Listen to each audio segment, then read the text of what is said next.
before you go, just to say that this killing is enough. They should stop. Christians are not cowards. Christians also can defend themselves, and people should defend themselves. I'm saying this openly and publicly. I said it when I was camp president. People should defend themselves, and government should allow them defend themselves. In fact, government should provide arms for them to defend themselves. People shouldn't sit down and be killed. It is totally wrong, and I disagree with just letting these people run amok and kill people left and right, do whatever they like, whenever they like.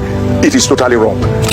For an analysis of the state of the nation, founding and senior pastor of Word of Life Bible Church and former president of the Pentecostal Fellowship of Nigeria, Pastor Papa Ayo Orisejafo, now joins me from Warri, Delta State. Good to see you, Pastor Ayo Orisejafo, and thank you for joining us on VZ Live, the Sunday talk show. Well, Pastor, thank you very much. Yes, sir. Well, today is Ascension Day. Well, I know different countries have different days for Ascension Day, but in many parts of the world, today is Ascension Day. So it's a special day for Christians. We're in the heat of the lead up to the 2027 election. When you look around, what's your reading of the Nigerian situation now that the primaries have started and politicians seem to be behaving in their usual manner? Well, my first comment here is it looks like there is a dichotomy right here. Politicians are living in one world while the average Nigerian is living in another world.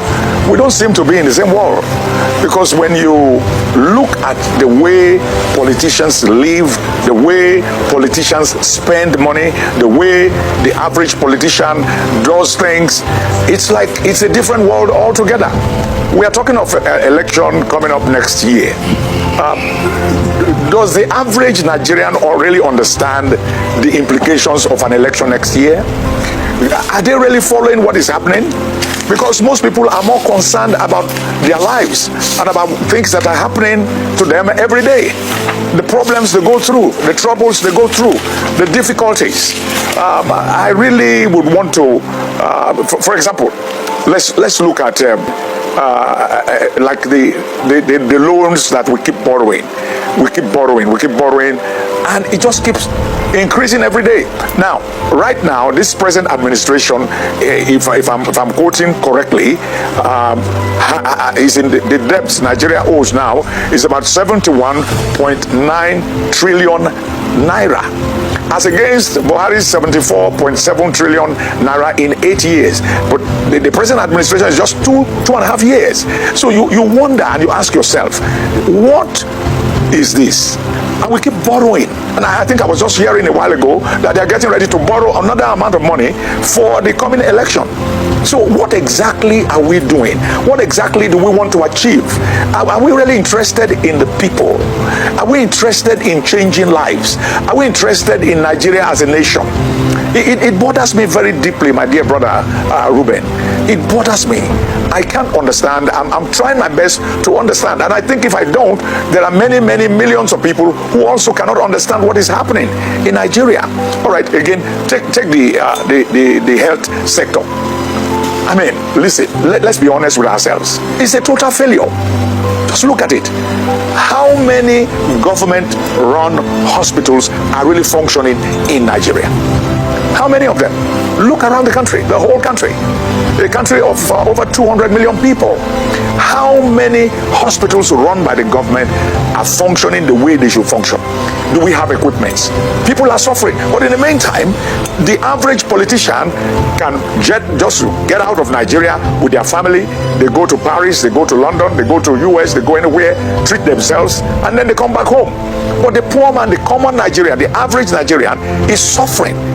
He doesn't know what to do with his life. He doesn't even know if there's a better life than the life he's living right now. So it's hard to really comprehend. Like I said when I started, it's like there are two lives in Nigeria. There are two groups in Nigeria. One is the political class, and then the other are the average and ordinary Nigerians that go about their lives every day. But it's pathetic. It's painful to see these things are happening. Look at education. I think from what I've learned, 18.3 million children are out of school. What are we talking about? It's a joke. Is this the life? Is this what Nigeria should be? Is this how we should live? This is totally wrong. 18.3 million children out of school? then how many children are in school? And if they're in school, how many teachers are teaching in schools? How many students are actually being taught in schools, even those who go to school? I mean, it breaks your heart. Let's look at poverty. See, I just heard that a while ago too. 63% poverty in Nigeria. 140 million people live below poverty line in this country. And yet we're borrowing money and borrowing money and borrowing money. We're spending money. Okay, look at the coastal highway. I mean, it sounds fantastic. It sounds wonderful. But is that the priority, or should that be the priority right now? Okay, Pastor. With all these problems on ground? Yes. Pastor, we're in the era of renewed hope. And I always say on this platform that the whole basis of Christian eschatology is to give the people hope. And now every day the government talks about renewed hope. But you sound pessimistic, Pastor.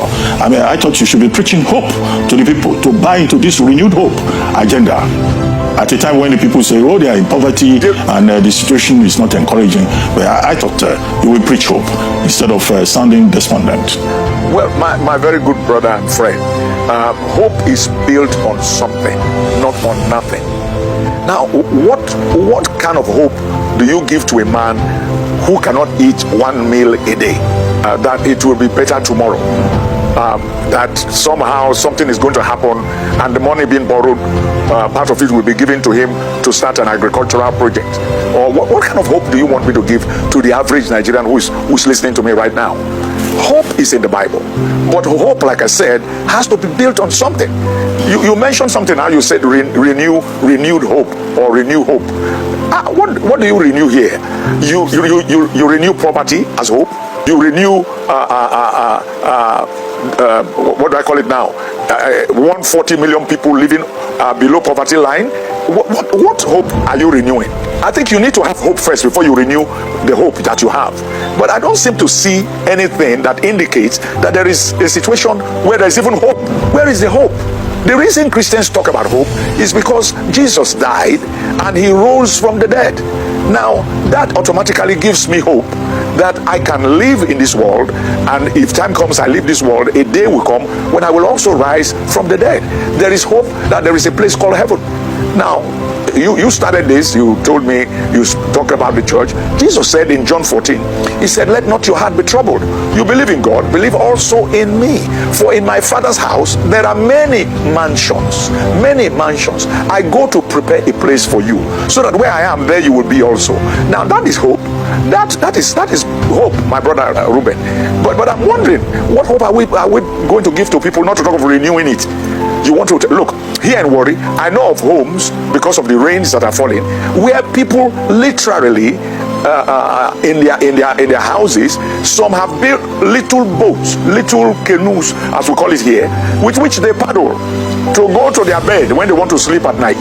And those who cannot make those little canoes, they have to use rain boots. They wear rain boots to go to close to their bed, sit on the bed, remove the rain boot, then you climb into your bed and sleep. When you wake up in the morning, you wear the rain boot again, and then you walk outside because the whole place is full of water.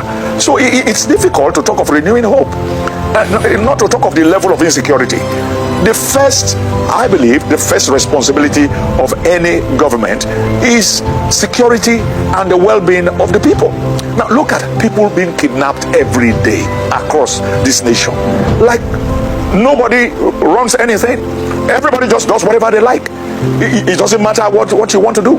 Here in Delta State, and I know it's the same almost in every state, the other day they almost kidnapped children from a school in the Kwale area. And a few days ago, they almost kidnapped some children also in a school in the Asaba area. So you see kidnapping every day. Lives are being lost. I sit down and I wonder how people survive in Plateau State, in Benue State, in Nasarawa State, in Niger State, in some of all these states that are in the Middle Belt area, especially, even as far north as Sokoto and Kebbi State, Yobe, Bauchi, and some of these states. Katsina, now even come to the south. Gradually, we are getting into the same situation where kidnapping is a way of life. People are paying ransom. They even pay ransom and they are still killed, even with the ransom they've paid. So I'm wondering and I'm asking myself, where is the hope? There is no hope. You need to have hope first before you can renew it. Okay, but I don't see anything that looks like hope. Pastor, you talked about borrowing, and I know there are many Nigerians who are saying the Nigeria's debt profile is rising and there's little to show for it. The Nigerian government is just talking to the World Bank to borrow as much as $1.5 billion to create jobs, to create opportunities. Now, the opposition does not agree. ADC says, oh, this is a Ponzi scheme. But the Nigerian government says, in fact, in terms of the room for borrowing, that we have not even borrowed enough. After all, America has between 125% to 225% GDP ratio. Japan has about 360% debt to GDP ratio. The United Kingdom has over 100% debt to GDP ratio. The debt management office in Nigeria says, well, we can still borrow more, and that in any case, when we borrow, we pay back. But you have been saying we are mounting debts and all of that. But the Nigerian government says this is for infrastructure, it's for job creation, it's for opportunities for the people. So, what do you have against borrowing? My dear brother, first of all, there is nothing wrong with borrowing, but you must borrow with a purpose, with an intention, with a plan. Now you are talking of America, you're talking of Japan. Go to these countries, you're talking of the UK. Go to these countries and see the level of life, the life that the average person, the average American is living, the life the average Japanese is living. Go around the world and see how people live. Now, again, I repeat, it's not a crime to borrow, but what are you borrowing for? You said for infrastructure. Where is the infrastructure? Look, for example, where is electricity in this country? It's almost as if what you need to do is change the name. At one time it was ECN, then they changed to NEPA, then they changed to PHCN. Now they are doing it region by region or something, or state by state. They give it different names, as if it's just changing the names. So my point is, you are borrowing to do what? You said for jobs. Which jobs? Where are the jobs? Look, I am a pastor of a church of thousands of people. I know how many people I pay rent for every month. I know how many people I have to feed, to help, to eat every month. I know how many people I pay school fees for their children to be able to go to school. I know how many people I have to help to stand and to be able to survive. I'm going through all this. I'm doing all this. I'm a pastor of a church. Are these not Nigerians? Am I not a Nigerian?